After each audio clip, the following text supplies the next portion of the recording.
a bite force of 19,000 pounds per square inch, nearly 5 times stronger than a great white shark. Enough to crush bone in a single clamp, or kill a human being in under a second, and yet, in the wild, it has never happened. Not once. Not in recorded history. So why does an animal built to kill that easily have a perfect record around the one species it could kill instantly? The answer is math. Every time an orca hunts, it weighs cost against reward, risk against payoff, in about 4 seconds. That single calculation decides whether it eats or whether it dies. Scientists call it foraging behavior. We're going to call it what it really is, the calculator. And today, we're going to break down exactly how it works. Here's the first thing that should surprise you. Orcas barely hunt. They spend roughly 10% of their day actively pursuing prey. 10%. That's it. For an animal weighing up to 6 tons, that's an extraordinary level of efficiency. Other predators burn enormous energy chasing food they might not catch. Orcas don't gamble like that. They calculate first and chase second. And the calculator doesn't treat all food equally. Some pods will only eat salmon, specifically Chinook salmon. If that salmon disappears, some of these orcas will starve rather than switch to seals sitting a few feet away. This is specialization, bred over generations. Their calculator has been trained on one input for so long it can't recalibrate in time to save them. Which raises a bigger question. If the calculator is this rigid, how does it ever decide to take on something dangerous? Something like a shark. In certain waters off South Africa, orcas made a decision that stunned marine biologists. They stopped hunting smaller 7-gill sharks, and they started hunting great whites. Here's why that decision makes sense once you see the numbers. A 1,200-kilogram great white carries a liver of roughly 300 kilograms, pure, calorie-dense oil. A single shark liver like that is worth close to 175 stingrays in nutritional value. One kill, nearly 200 meals worth of energy. But sharks aren't easy prey. Even wounded, a great white can deliver a bite that kills. So the calculator has to weigh it. Is the payoff worth the risk of a fight that could end badly? For orcas, the answer became yes, but only because they found a way to make the fight almost risk-free. They found the sharks off switch. Sharks and rays share a strange biological vulnerability. Flip one onto its back, and its body shuts down. Scientists call it tonic immobility, a state of total involuntary paralysis. Orcas figured this out, and they weaponized it. First, a strike. A blunt hit from the orca's tail aimed directly at the shark's head. It stuns the animal in an instant. Then comes the flip. The shark is turned belly up, and the moment that happens, its nervous system simply stops fighting back. What follows is surgery, fast and almost clinical. The orca tears open the pectoral fin and extracts the liver with almost clinical precision. Often, the rest of the shark is left completely untouched. No wasted energy, no unnecessary damage, just the one part the calculator came for. And the effect doesn't end with one shark. Marine biologists have recorded something remarkable after these hunts. The mere scent of an orca that has done this once is enough to clear every great white from the surrounding waters. Sharks have stayed away from entire regions for up to a full year after a single documented encounter.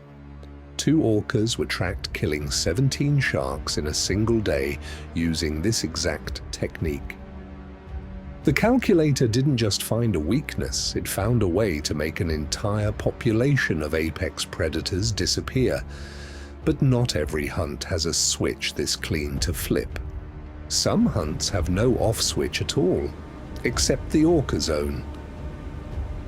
Off the coast of Argentina, a different kind of hunt takes place, and it's the closest thing an orca has to a self-destruct button. To catch sea lions resting near the shoreline, some orcas intentionally beach themselves.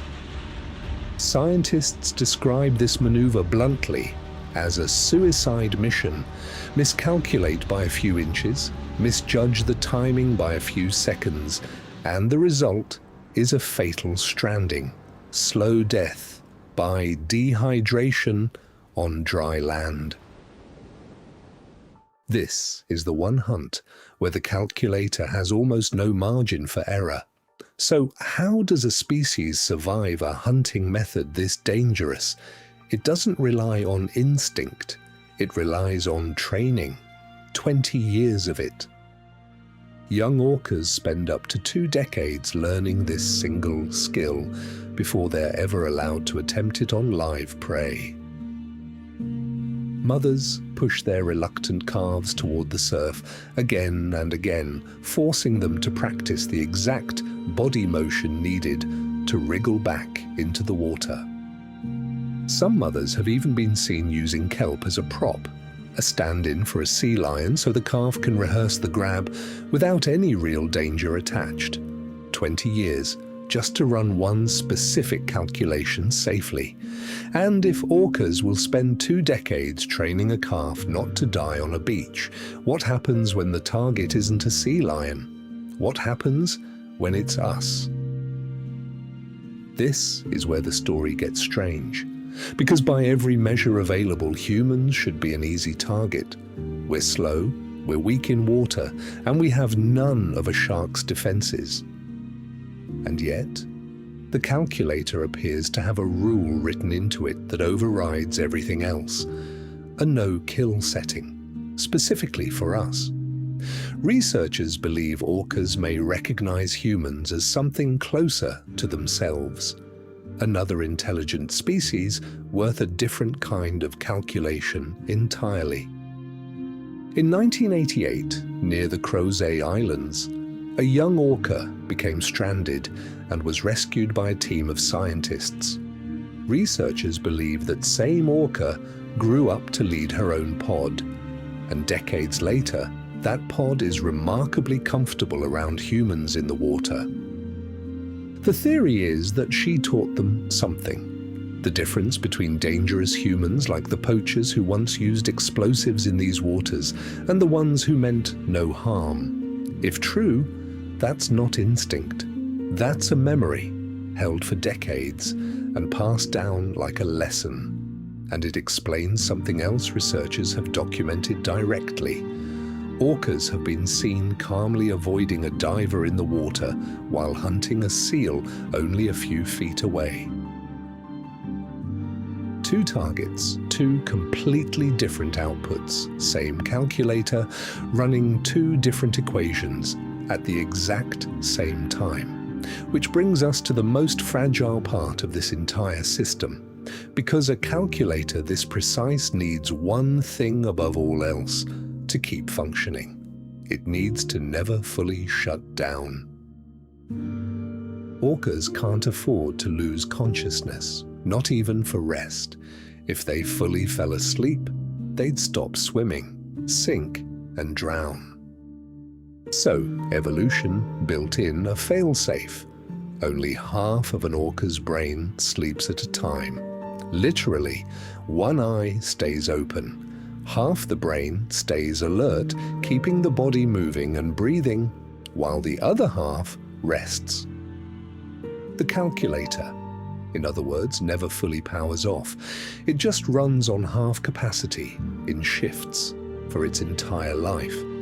But keeping the math running short-term is only half the system. There's a second fail-safe, built for something longer. something almost no other species on Earth has. Female orcas go through menopause, one of only a handful of species known to do this.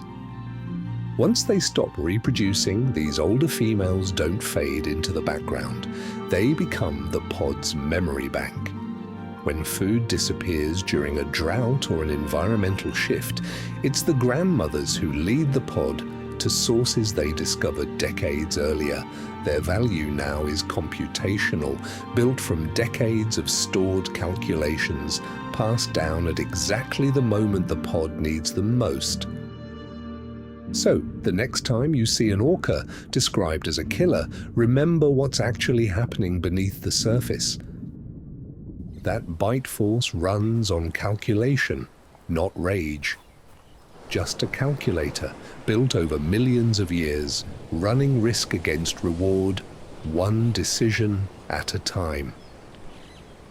The animal behind that 19,000 pounds per square inch bite isn't dangerous because it can't control itself. It's dangerous because it always does.